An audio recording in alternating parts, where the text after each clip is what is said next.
When you live in the city, it's hard to know what goes on in the country. Do country kids have the same hassles we do? How do they cope? We went to Country Week to find out. Hi, I'm Joel Jackson. I'm from Karratha. I'm reporting to you from Country Week 2007, and this is what we country folk think about HSR. What do you think about sport and school? How do you balance them in your life? I think that sport is a good way to release all the pressure from school that school gives you, especially doing TE and that. You can go and let out all your ers in sport and go hard, and it's a lot of a release of pressure. Do you think the social aspect of sport is a major attraction for young kids to get involved and become leaders in their local communities and stuff like that? Yeah, there are many forms of leadership, and being in a sport team is definitely one of them. When you're working as a team, you always get a chance to show your leadership in some way or another, whether it be helping someone out with a skill that they haven't mastered, or just leading your team to victory. There's a couple of guys that are in our football team that are probably the top four, and 3 other top four will not be coming next year because of apprenticeships. 5 guys from our football team dropped out 3 weeks before because they were given apprenticeships on that week, and so I think the money and the incentives of getting a job on an apprenticeship are just so huge to sport that it just blocks it off. And the extra money is good to spend. These guys think it's good to spend on money. I mean, the money is good to spend on grog and experimentation and stuff with other things, so it really does damage the sport. Thanks, Joel, for that look at life in the country. Just like grown-ups, all we kids ask for is to be treated fairly.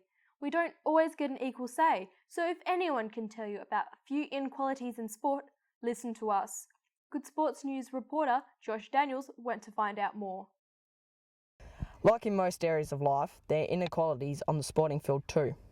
Some players are bigger or better than others, and some just don't get a fair go. Sport is important to Indigenous communities, and it can make all the difference. Our kids like to play sport. They see it as a level playing field for them, and it's one of our cultural ways of learning and understanding from history is that we do everything practically, and sports is a way of we can do things practically and learn practically from that. Days like the NAIDOC Week Netball Carnival make sport a celebration too. Well, we've won 3 of our games and lost 2, but we're having really fun. Yeah. And it's not about winning. It's about having fun. Netball WA knows how important Indigenous kids are to sport. They're very talented athletically. They can jump higher than we can, and they're just, their take-off speed is great. So they just have to learn a few skills and they're there. So we're just hoping that more will get through to the top. Even when you're at the top, Brent Nicholson will tell you that it's hard for many athletes to make a living. We actually have to pay to play. With obviously AFL footballers and stuff like that, they actually get to play a lot of money, and we have to actually fork out money to play for Australia sometimes, even nationally. So yeah, that's where a lot of funding with wheelchair basketball is not there. That's why we have to play. It's Liz Westerby's job to say that everyone gets a fair go.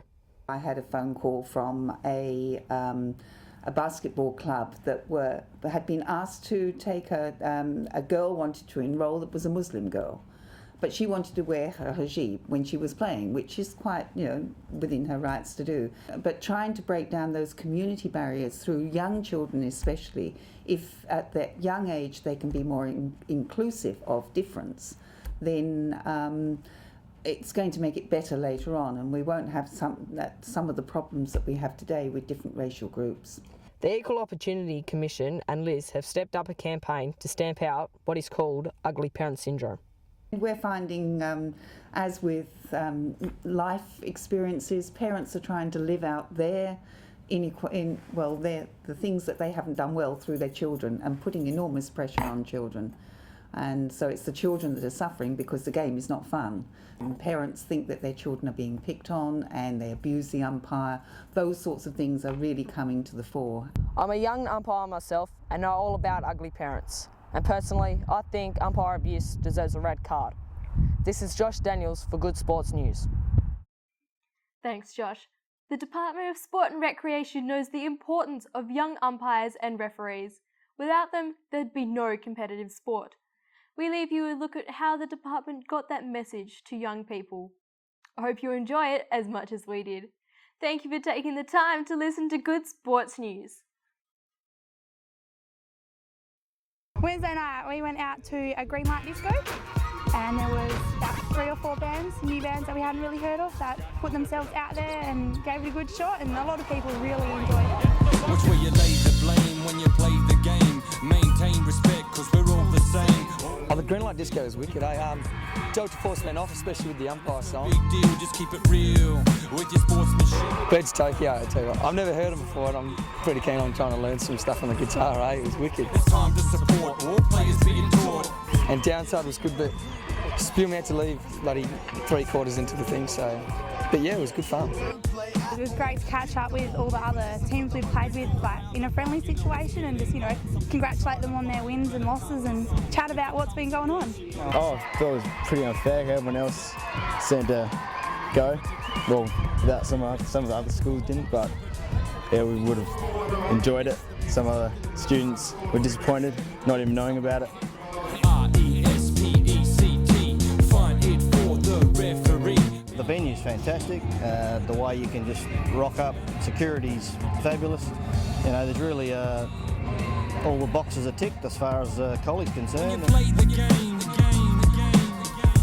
I'll end up just going out, seeing a flick, seeing a movie. Yeah, so it was a bit of a boring night. When you're bored, you're not really sure what to do, so you go out, try to find something to do. So doing stuff like that, that's definite reason, yeah. Now it's time to see who will make the first impression. Our message is like all about good sportsmanship, referees helping us out. They need a hand because they're under a lot of pressure, expected to make good calls. It's a bit full on, a lot of pressure. From it, I got that, you know, you have to respect your umpires and your coaches and everyone out there who's giving up their time and their energy to help us out and make the week really work. One step, 2 step, time to break the chain like Shaq, I'm gonna break the... Oh, it was through the song and it gets through to you a lot. And when they explained it, it was like, it got through to us. And just, we all had fun, we all listened and just came out well. But we all would have paid attention that way, where if they just sat there with a formal speech or something, none of us would have really listened or anything. I thought it was really good. A lot of people really got into it and understood it, and you know, your little wristbands really help. They glow in the dark, so I was reading it all night.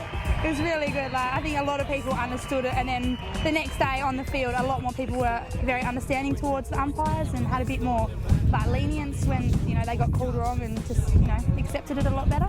I think it really helped. Move it around with the delta sound. A long shot, so I'll pass it down to gain ground. Should I cut right through or spin, move around, avoid the defense? Skills found profound. Here comes the double team. Pressure all around. I can see my man in trouble from the double, so I hustle. Set him a screen with no lean and it's clean. Just broke free, all eyes are on me. Then I see Paulie at the top of the key. He passed the ball to me, now I'm ready to shoot the 3. Adrenaline running and pumping through my bloodstream. Everything goes silent and I can't see my team. Then James hits the D with the incredible screen. My eyes see the net and now I go for my hoop dream. I take the drop. Great shot! You can't coach that.